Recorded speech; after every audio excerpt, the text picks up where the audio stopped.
And here come these Midianites, and also some people from the east of them.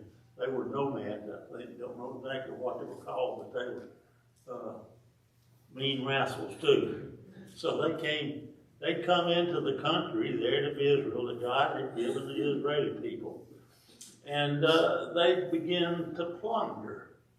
They take every scrap of food, fruit, anything of that nature they could find, and get all the horse, I don't think they had many horses, they'd get the sheep, the goats, the oxen, lambs, whatever.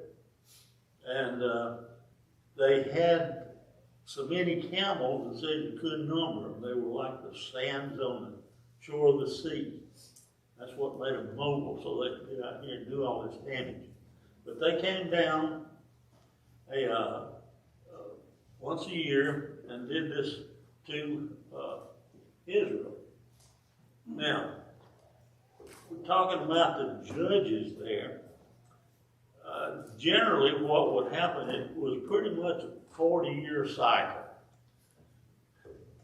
People would get being oppressed by some outside force, and they would get desperate. And what they would do, they'd cry to the Lord. And God would hear their cry, and he would set them up a judge to deliver them from these oppressors. Now, it just, and this was, like I say, a 40-year cycle. Most of the time, as long as that judge was there and ruled, they had peace, prosperity. That was usually about 40 years. But 40 years is counted a generation, pretty much. And when that 40 years gone by, whatever, then the people begin to do these wicked things again. They begin to worship the idols. They start marrying off the other people there. And as a result, the salvation that God had given them, he took away and turned some more folks loose on them. So there was a cycle of this. One generation, it would last, but apparently they didn't teach the next generation coming up after them what was supposed to be done as far as God was concerned.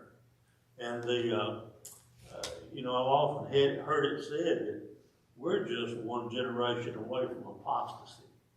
If we don't teach these young people as they come along and ground them in the scriptures, church will be gone before we know it. And that's a sad, sad thing to even contemplate. But Gideon was the fifth of these judges. The first one was Othniel. He was appointed after Joshua. And it goes on down through them, and Samson was the last.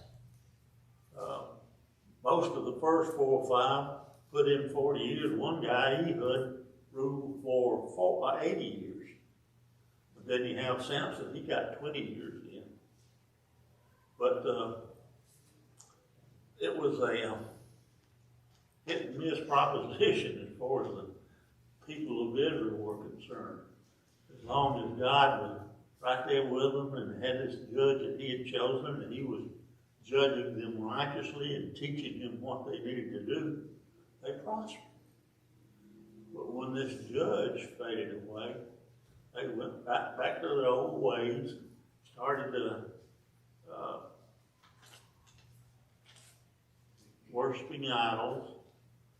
We see some of that here tonight in this Gideon. But apparently it was the time of year when they were expecting this horde to come down and raid the nation. So old Gideon, he was out threshing wheat.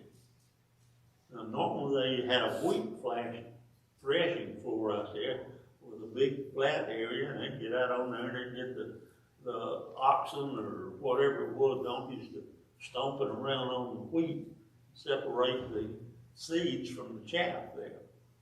Well, sure as they did that, the Midianites would see them and they'd come in there and steal everything they had.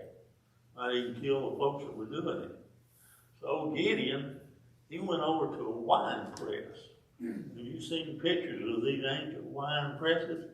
They'll dig a big hole in the ground and they'll set the wine press down in that. So if you're standing in there beside the wine press, you can't be seen easily from above. And Gideon had figured that out, so there he was in the bottom of the wine press. It was flat around the wine press with the place where it had been trumped down. And he threw wheat on that and began trumping it out himself. Now he was pretty busy with this, moving right along. And then something out of the unusual happened to Gideon. Well, let's go back a little bit before that. The people had been crying about how they were being mistreated. So we heard these stories about how God saved them from the Egyptian slavery, how he brought them out and brought them to the desert and gave them this land, and how times past he has saved the people. Where is he now? We're being dreadfully oppressed. We need some help. So God sent a prophet into the land there. And this is in Judges chapter 6, where we'll be looking at chapter 6 and 7 tonight. And the prophet said, "Thus says the Lord, the God of Israel, it was I who brought you up from Egypt, brought you out of the house of slavery. I delivered you from the hands of the Egyptians and from the hands of all your oppressors, and dispossessed them before you and gave you their land. And I said to you, I am the Lord your God. You shall fear the gods, you shall not fear the gods of the Amorites in whose land you live, but you have not obeyed me." Okay.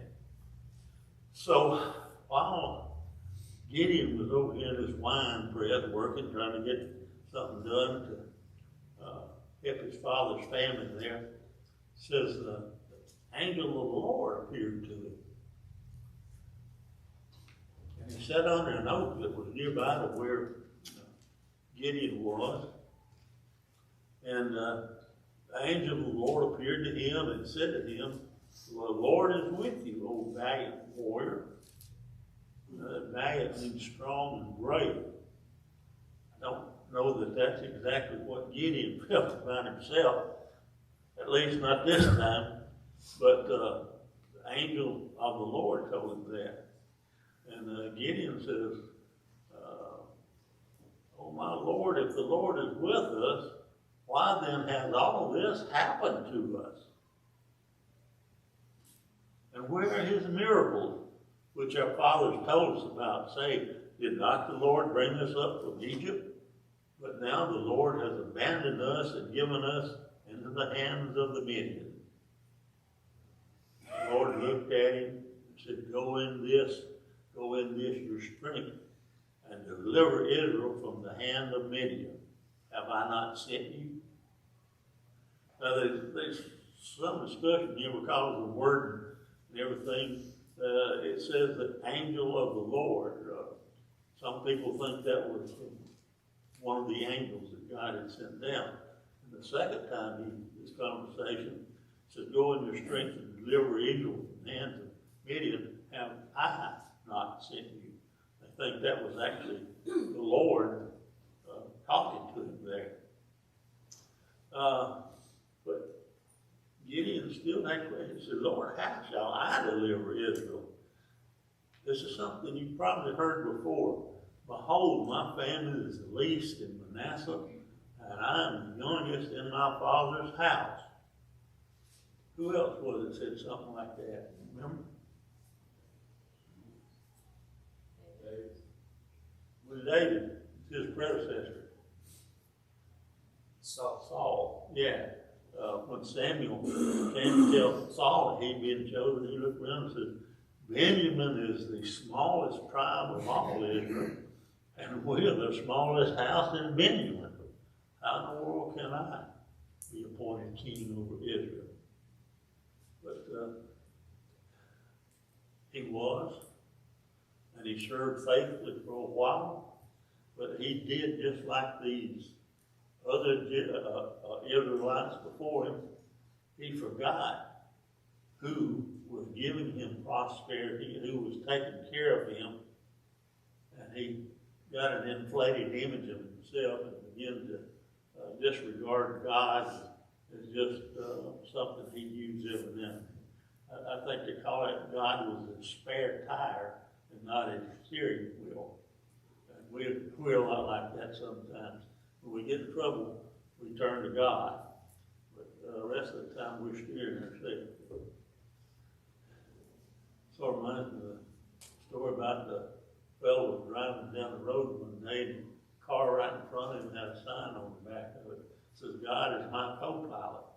And the guy turned the curve and run smack into the back of a big old semi-trailer truck sitting there. The guy was following, got out. He said, "Hey, fella, if God's your co-pilot, you better let him out. You're going to kill him." So maybe that's how we are. If we claim something that God ain't our right to claim, then we might have a problem with that. God said to Gideon then, says, "Surely I'll be with you, and you shall defeat the Midianites as one man." So Gideon was kind of bummed for a while. He said, "If you will, wait here and let me go prepare a sacrifice and bring it out and offer it." And the angel told him, "Yeah, I will."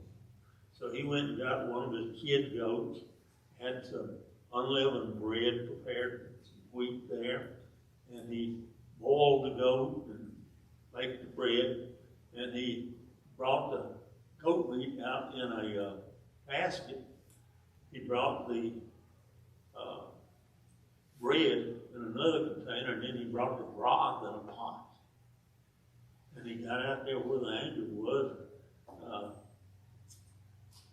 The angel told him, says, "Put the meat on the altar there. And put the bread on the altar. And pour the broth over the top of it." Then this heavenly being took the staff that was in his hand, reached out and touched the rock. And a tremendous fire sprang up from it, and began to consume all that sacrifice that was on the rock. But when that began to happen, he disappeared. Gideon's side it again. So Gideon was, getting convinced, God's with me. I'm going to do what I can in this regard. So God came down and told him in another night there. He says, "Take your father's bull and another bull from there and go up to where your father has built an altar to Baal and has Asheroth grow there." You might know who Asheroth was? Asheroth.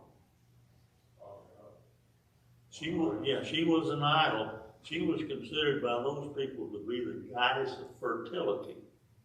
So they had her. Sometimes it would be a carved pole set up out there. Sometimes it would be a grove of trees. But anyhow, don't know whether, we think that maybe Gideon's father built the altar and let the tree go, but he let people use it.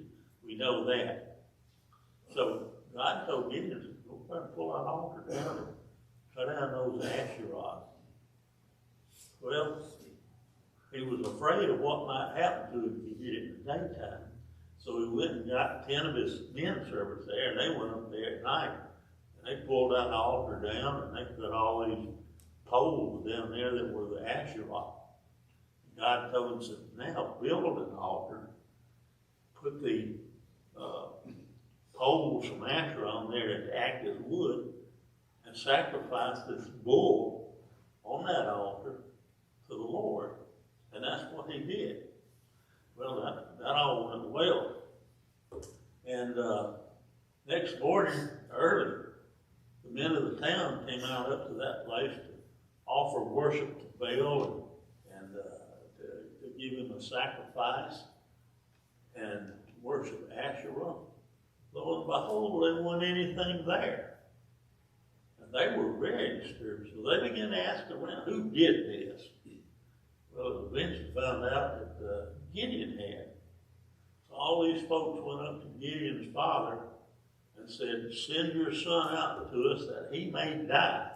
For he tore down the altar of Baal and the Asherah trees.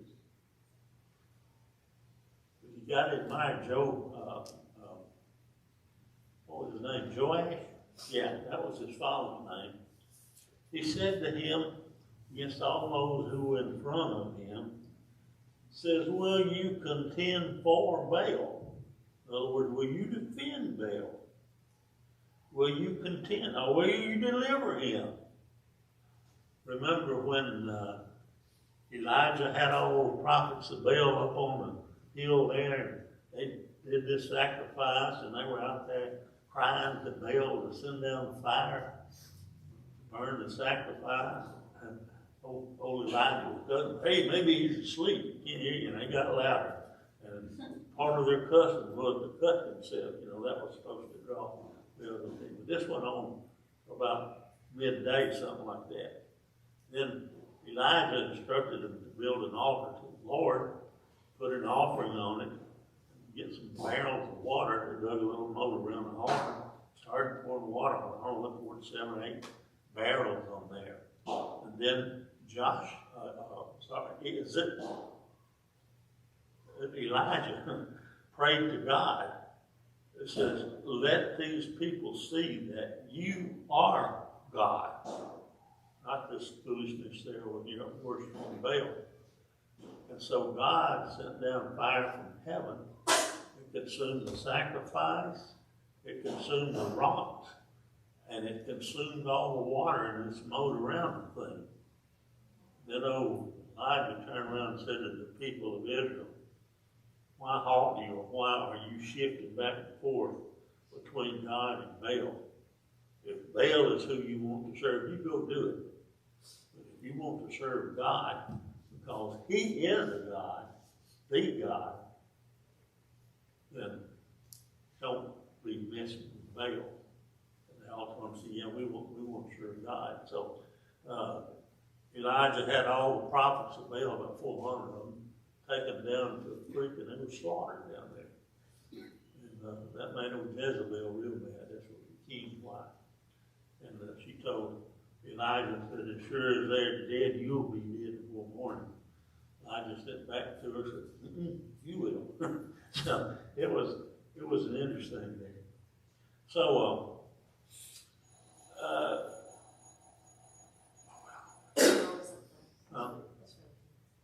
for the kids, okay. Joash changed Gideon's name to Jerubbaal. Let Baal contend against him because he torn down his altar.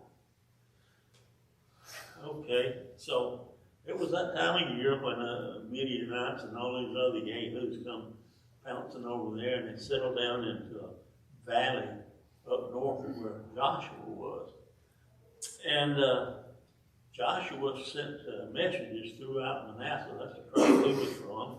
And they all called together to follow him. He sent messages to Asher, Zebulun, and Naphtali. They were all other tribes there. And they came up to meet them.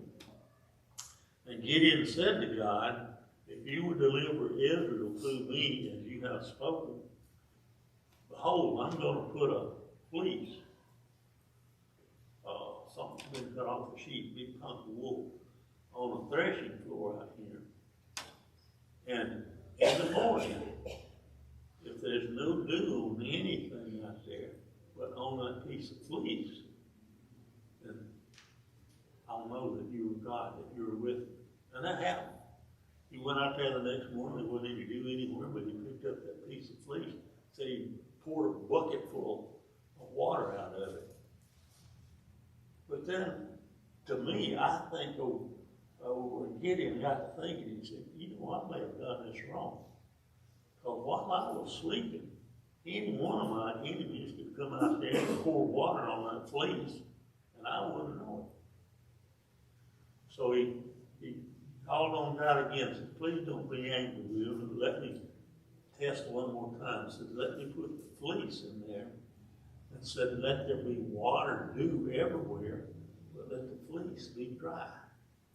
That'd be hard to do if you were a man. So next morning, sure enough it was. The fleece was dry as it had ever been, but there was dew all over everything else. So Joshua was pretty well convinced then. He, I guess he'd seen enough of the Midianites and probably had to run and hide more than once. And he just wasn't going to take them on. Now, he was absolutely sure God was with him. So God passed all the tests, and the people began to gather there. And the Midianites, it says over in chapter 8, and all that army up there, was about 135,000 people. And the camels were more than that. So they had to raise something to feed them doggone camels. So, but he called, Gideon called all these tribes, fighting against all these tribes together, and about 32,000 of them showed up there. And God came down and talked to Gideon again. He said, this is too many people. You got 32,000, there's only 130-something, 35,000 of the Midianites over there. So if I take these people down there and they defeat the Midianites, so the next thing you know, they're going to be strutting around and saying, look what we did. So you can't have that. That ain't to be. So he put them through a couple of tests. He had Gideon tell them, says, anybody that's afraid, go up against the Midianites. That's all right. Go back to your tent, to your house, to your tribe, and you'll not be blamed for anything. So about 22,000 of them took off, went home. And God said, well, there's still too many of them. There's about 10,000 of them left. And he said, we got to pull them down some more. So he said, let's give them another test. He says, take the people down to the stream down there to drink. And says, the one that gets down on their knees and sticks their head down and sucks water out of the creek all the way down like that, we don't want them. Because they're not staying vigilant. But he said, if any man goes down there, looks around him, and he reaches down with his hand, gets water, and brings it up to his mouth and drinks it, that's the man we want, because he's looking around, staying on guard all the time. So, Joshua divided them up, sent everybody home but 300 men. Now think about the odds here. There's 300 Israelites and 135,000 of these Midianites. That'd be something to think about. But you know why they were not afraid to face the Midianites? Because God was with them, and he had assured them that they would beat these rascals up there. And they took God at his word. That's the shield of faith. God had told them, I'm going to be with you. And they took that shield and went out to face the Midianites. Well, a night or so, I don't know how long it was, God told Gideon, says, tomorrow you're going to go down and take your 300 men, and I'm going to rout them for you. He said, but if you're concerned about that, says slip on down to their camp and listen to what you hear. He said, if you're afraid to do it by yourself, take your manservant with you. So he and his manservant took off down to the camp there, and as they come up to where the guards were, he heard one of them telling the other one a dream he had had. And let's see, what was it he said? He said, behold, I had a dream. A loaf of barley bread was tumbling into the camp of Midian, and it came to the tent and struck it so that it fell and turned it upside down so that the tent lay flat. And his friend replied, this is nothing less than the sword of Gideon, the son of Joash, a man of Israel. God has given Midian and all the camp into his hands. So Gideon felt like he had the upper hand then, for sure.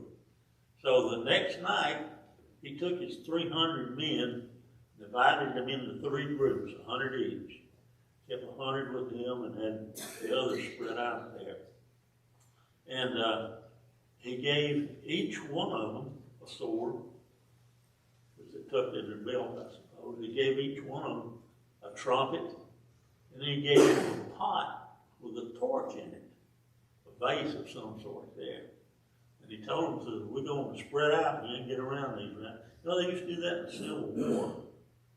There'd be some people camped down here in kind of the low ground, and if they wasn't but 15 or 20 of the folks that opposed them, they'd get up there on the hillside and start building campfires. And they'd just surround them up there. And look, oh man, a whole herd of them up there. It would get their attention. But that's kind of what Gideon does here. He takes his men, he tells them, you do exactly what I do. And he goes out there and he gets down fairly close to the camp. He takes his old horn and he starts tooting on it. And then he takes it, breaks the bowl or vase that's with him, and he has that torch and he holds it up. I've often wondered if that's where this little light of mine came from. I'm going to let it shine just like old Gideon. Anyhow, that's what they did. They shouted and held the torches up and said the Midianites started fighting each other. They were so confused they didn't know what was going on. God had sown confusion among them. So it got so bad that they took off running. And Gideon and his army began, his 300, began to pursue them. And they were getting pretty well worn out, catching them rascals and killing them. So they sent for some more folks to come around and help them with that. And the men of Israel from Naphtali, Asher, and all Manasseh, they pursued Midian. Gideon sent messengers throughout all the hill country of Israel saying, come down against Midian and take the waters before them as far as Bethel and the Jordan. So all the men did that, and they come down and they killed off. The final total was about 120 of those Midianites. Their allies there were killed. And at one time there was 15,000 of them left when these Ephraimites began to fall down on them. But they captured 5 kings of the Midianites, Oreb, Zeb, and they killed Oreb at the rock of Oreb, and they killed Zeb at the winepress of Zeb. And they brought the heads of Oreb and Zeb to Gideon from across the Jordan. So they had won a great victory. But had they won it,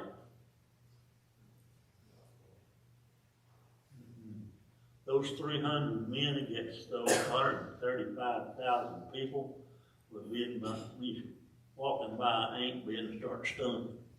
You know, they would wipe them out.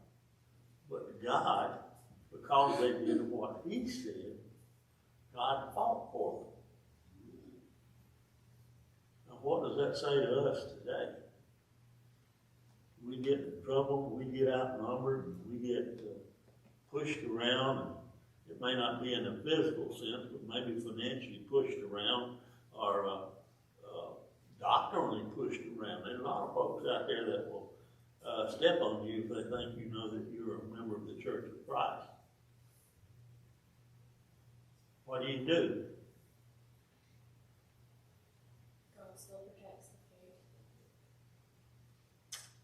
that God still protects the faithful. How do you speak against these people? What do you do to speak against them? Let God's word speak. There you go. God's word is the best defense that's ever been against an unbeliever or somebody that's wanting to put you down because they don't agree with what you read from the Bible and you contend for. So, I know I've been in places sometime and you start trying to study with somebody and the first thing you hear is, well, you know, I think, put on the brakes, brother, because there is the first big mistake they've made. I think, what are my thoughts compared to God's thoughts? His thoughts are as high above mine as the heavens are above the earth. His ways are the same way. So, if you are discussing religion with somebody, I think, don't do that. Because their thoughts are as good as yours are, actually. But if you say, let's see, the Bible says, if they disagree with that, who are they disagreeing with? God, exactly. So, let's be careful how we approach that. You know, we were talking last night about the devil's angels appearing as angels of light, his minions. And we talked about the young guys that come up on their bicycles and white shirts and ties, and they come in and they're going to teach you the scriptures. What Bible do they have? The Book of Mormon. Where do you read about the Book of Mormon in the Bible? It ain't in there. Yeah, see? I had a discussion with one, and I didn't want to cut it simple with him. I said, well, here in your book, it has another testament of Jesus Christ. I said, there's only one testament that was spoke of, and that was the New Covenant. And so, you know, and I told him about it, and I told him in the Galatians, and, you know, it says, you know, Margaret, you so soon moved from him that called you to the grace of God and to another gospel, which is not another one. And it was time for them to pack up and go. I said, so Paul already warned us about people coming and trying to teach you another gospel. And as a matter of fact, Paul even says that even an angel came down from heaven and taught you anything other than what we taught you, then let it be a curse. And I said, according to you, you got this angel who's supposed to brought down this information to Joseph Smith. And here it is. I said, Paul already predicted this, and it's a different gospel than what's being preached here. And then they said, well, we got to go. My wife was with me.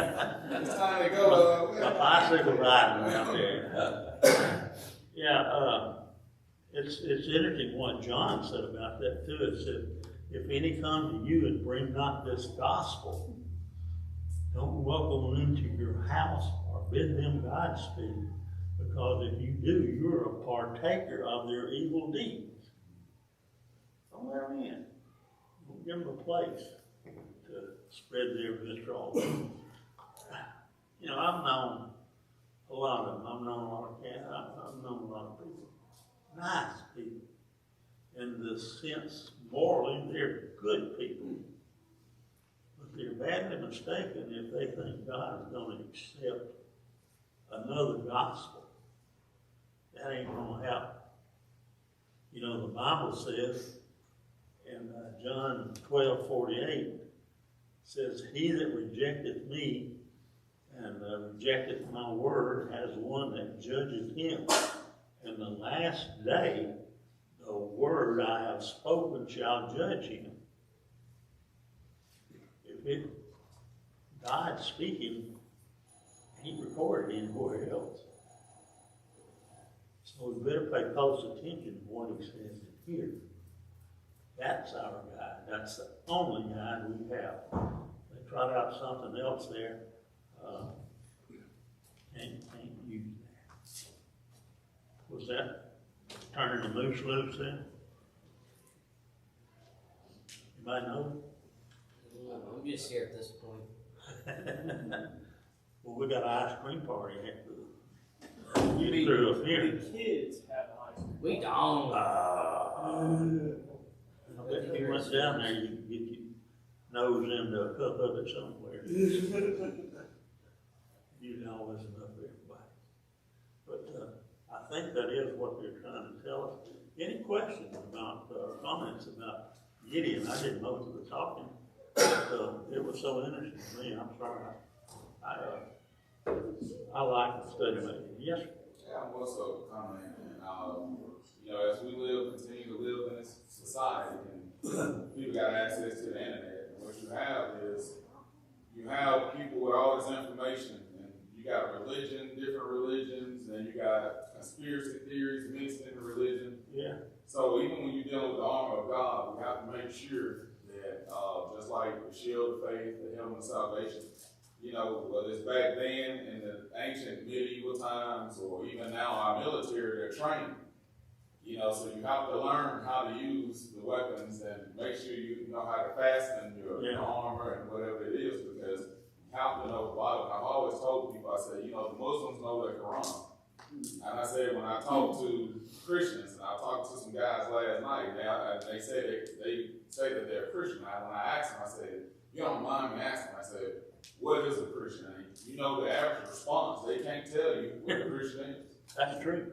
And I said, so we have to know our Bible and know our words so we can properly use the shield of faith and use the sword of the Spirit and everything of that nature, because we only rely on people, because, you know, the preacher can't be there with us when we discussing with someone on the job and trying to share certain things with them. And so we need to know enough of our Bibles to be able to properly use the shield of faith. And like you said, like knowing that story of Gideon, and, you know, using those examples and things of that nature.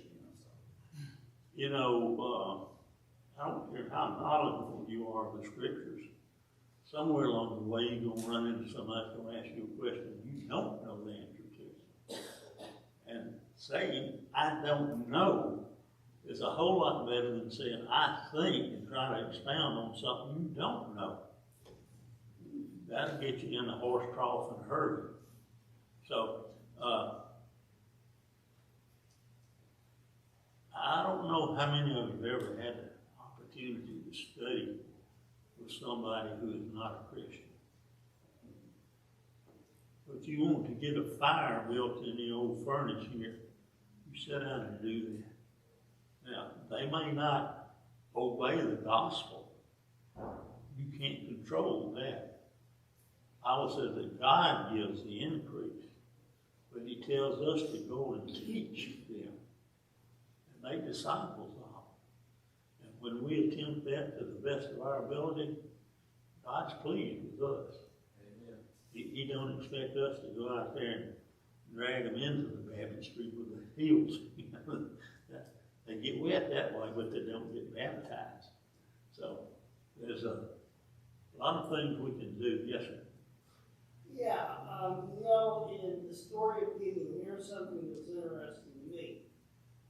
The story of Gideon, you had, God was telling Gideon, you got too many people. And let's weed out people who, you know, we really don't need. We want to put it down to just a manageable amount. What he did was, he said, well, first of all, let's get everyone who was afraid, and whoever thought we can't do this, go ahead and leave. Well, there was 25,000 or so. Then there was like 2,000. But God said 2,000 is still too many. Let's do this. Bring them down to the water. Bring them to the lake or the river, wherever they went down to drink. They had them go down and drink. And they had two groups of men. They had the majority of them would kneel down and they would put their faces in the water and drink and lap it up. But there were others who would go down and dip their hands up and go up and go down. They're actually watching. It was almost like they were making sure they were watchful of what was going on around them. And that's a kind of lesson for us. He was wanting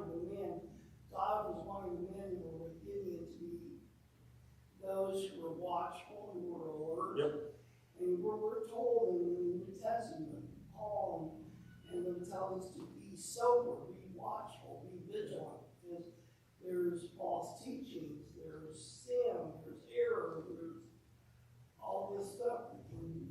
Yeah. Have you ever been out working or hunting or something like that, and get thirsty, and you come upon a little stream there, just trickling right along, and you get out and get yourself a good old drink, best water I ever tasted. Then you go about 100 yards up the creek, and there's a dead possum laying in it. You know? So, you gotta be careful what you proclaim. That's like saying, I think. There may be a dead possum up there somewhere behind that. So, we have an opportunity here as Christians in this life to teach as many as we can. We've got to be active in seeking. They're there.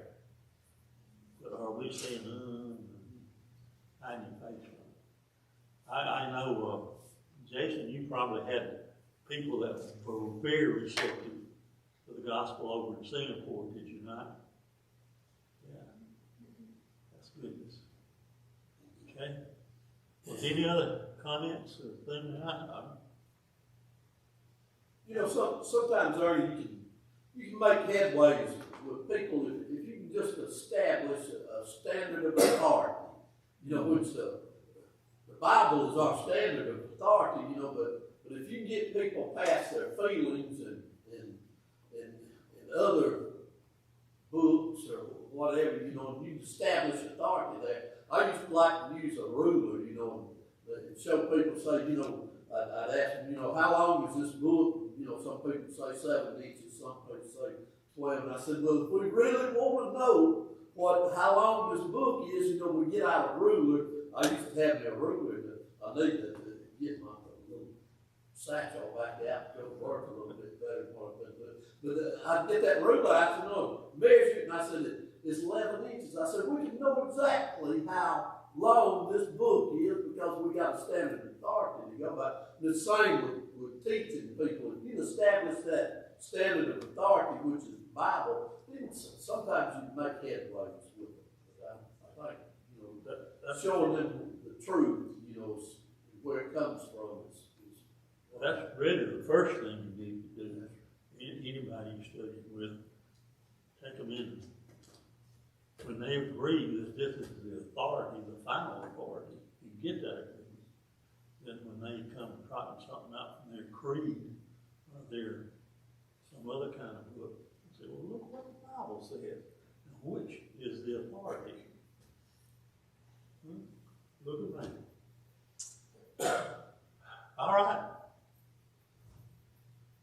The dog and pony show back up in the pasture. Enjoy teaching that. I hope maybe you've got